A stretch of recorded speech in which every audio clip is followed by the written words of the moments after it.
A few years ago, the Irish government paid €336,000 for a bike shed.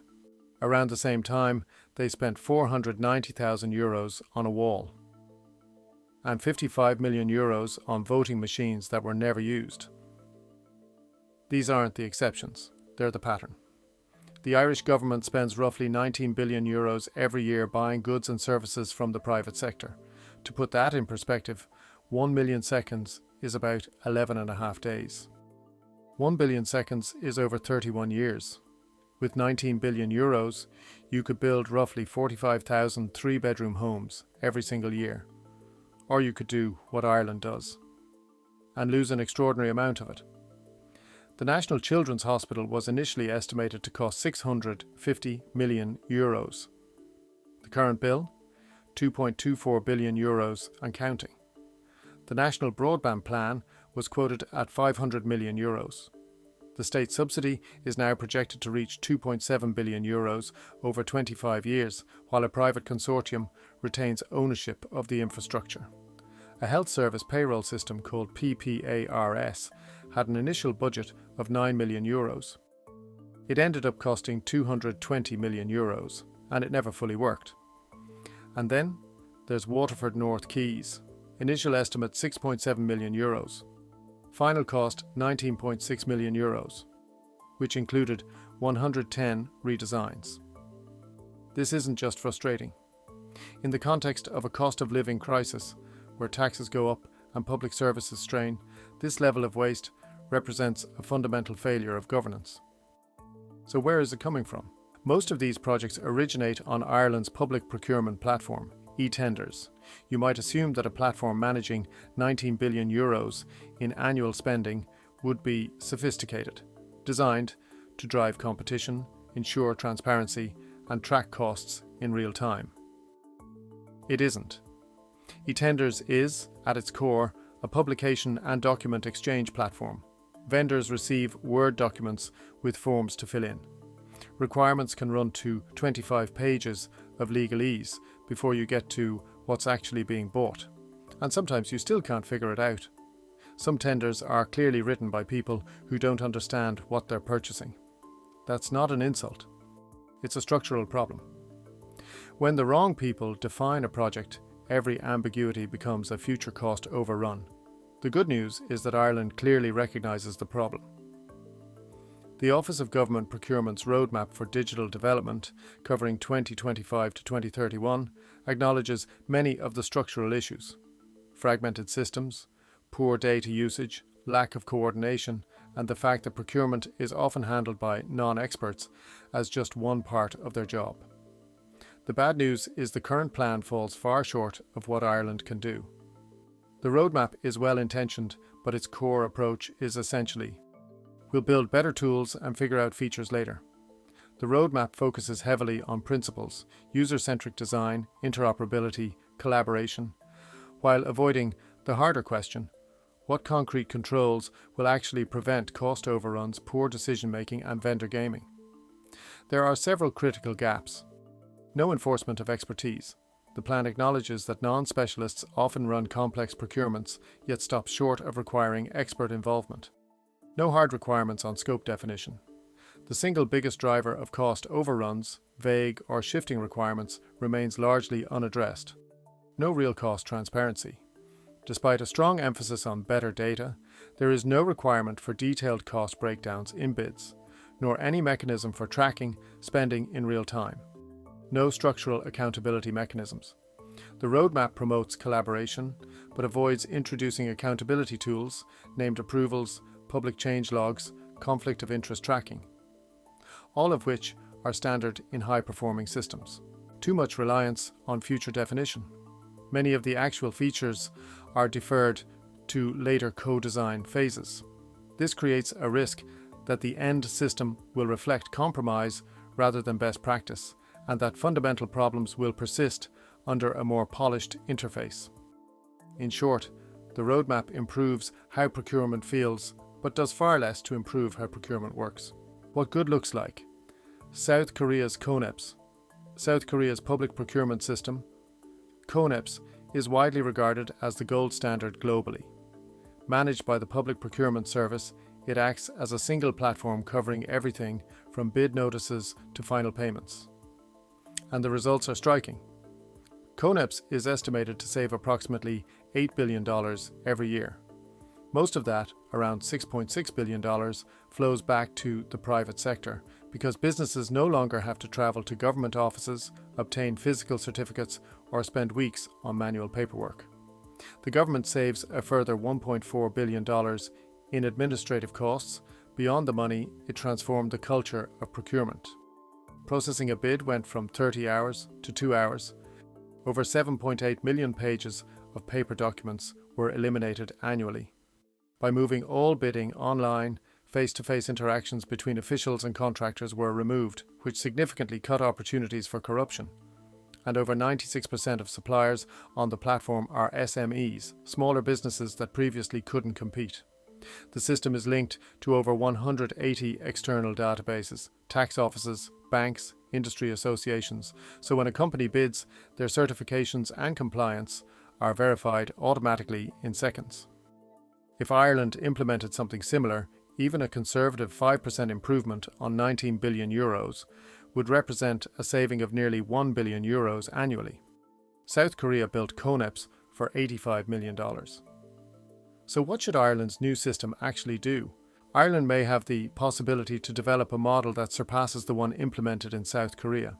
Drawing on private sector experience, where projects often fail and incur significant cost overruns, any new model should be designed to address the key failure points that consistently underpin these inefficiencies.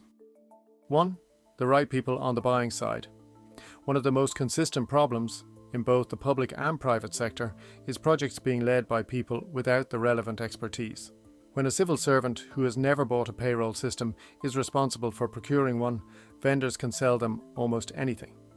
The platform should require that subject matter experts are involved before a tender is issued, and it should maintain a database of qualified specialists who can be hired to sanity check costs and requirements.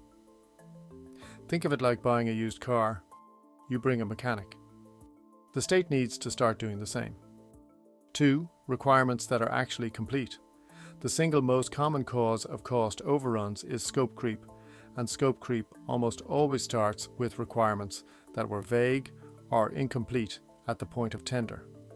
Under the new model, a tender cannot be published until requirements reach a defined minimum standard.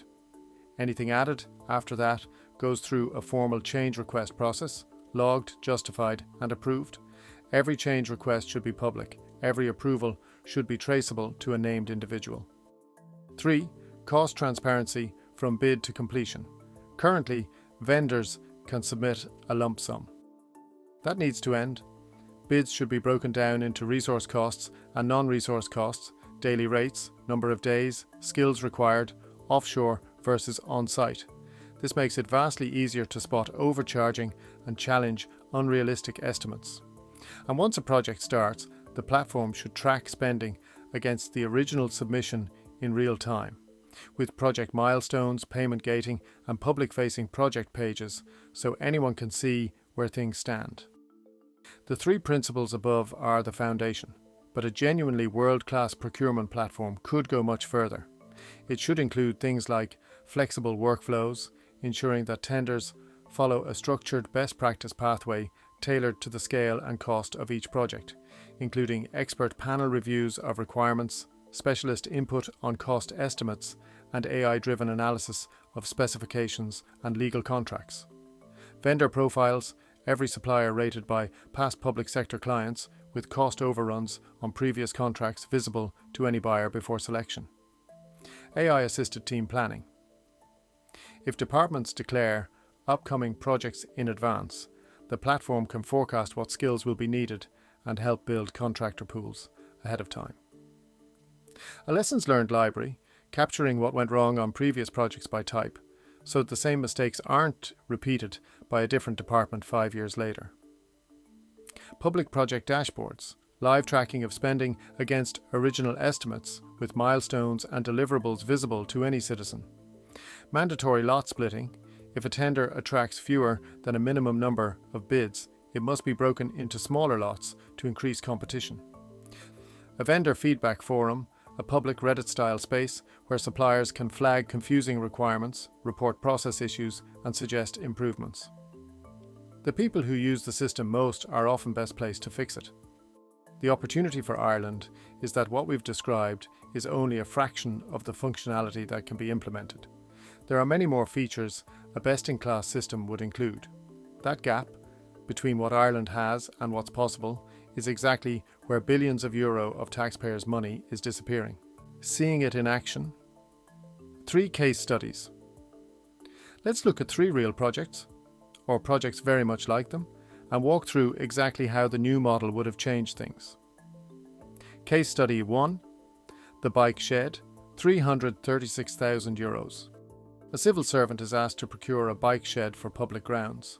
The tender goes up. A supplier is selected. The final price, €336,000, close to the cost of a house. What could have gone wrong?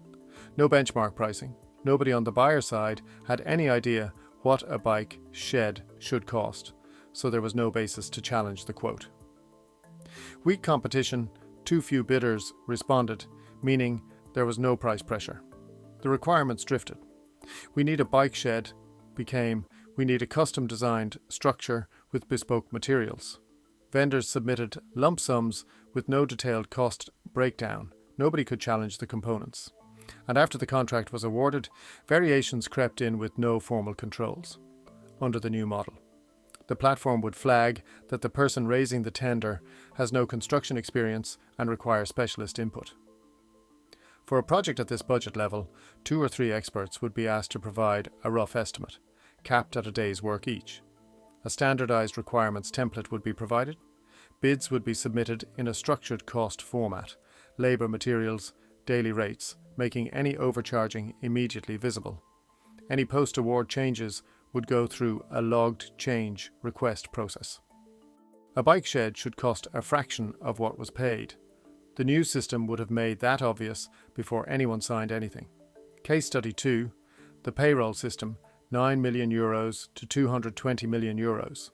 A public body with tens of thousands of staff and hundreds of pay grades decides to implement a new payroll system. Initial budget, €9 million. Final cost, €220 million. It never fully worked. What could have gone wrong? The public body was extraordinarily complex, multiple pay grades, legacy allowances, bespoke contract types, but no one addressed that complexity before trying to digitize it. The selected system was SAP, an out-of-the-box solution that required heavy customization to accommodate the organization's unique setup. A rule of thumb, don't overlay a complex bespoke process on top of a complex off-the-shelf product. Scope crept continuously, new features, additional integrations, expanded reporting requirements, each one triggering redesigns, retesting, and delays. There was heavy reliance on external consultants at high daily rates with no knowledge retained internally. And the system was deployed before it was ready, causing payroll errors that required costly manual workarounds. Under the new model, experts on the buyer side would have immediately flagged that the initial €9 million estimate was unrealistic for an organization of this complexity. A mandatory pre-implementation workflow would have required the organization to simplify and standardize its pay structures before attempting to digitize them. Best practice guidance, built into the platform, would have raised a red flag about trying to overlay a complex, bespoke process on top of an out-of-the-box solution. A change request log with named approvals would have controlled scope creep from day one. They should only have paid the vendor when specific project milestones were properly completed and verified. And if they had done that, the system wouldn't have gone live before it was actually ready. Case study 3, the National Hospital. Initial estimate €650 million. Current cost over €2.24 billion. What could have gone wrong? The core issue is well documented. The state went to tender before the project requirements were sufficiently developed. When you tender before you know what you're building, anything added afterwards becomes a change request. And in a fixed price construction contract, change requests are where the money goes. Evidence suggests that significant design changes continued during construction.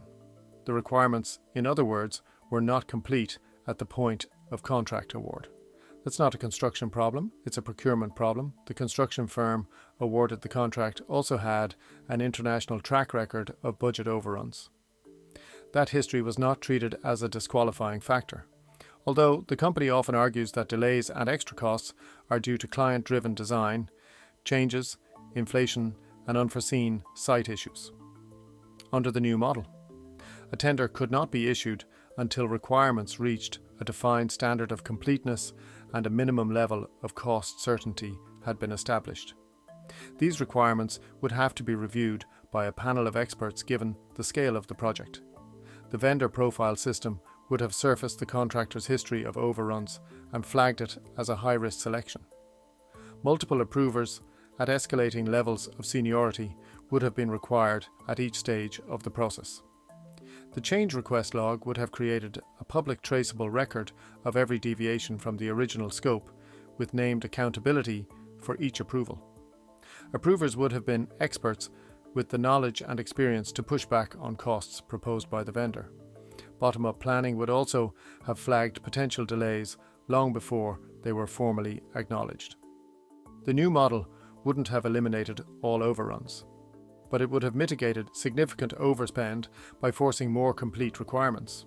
It also would have made the decisions and the decision makers visible.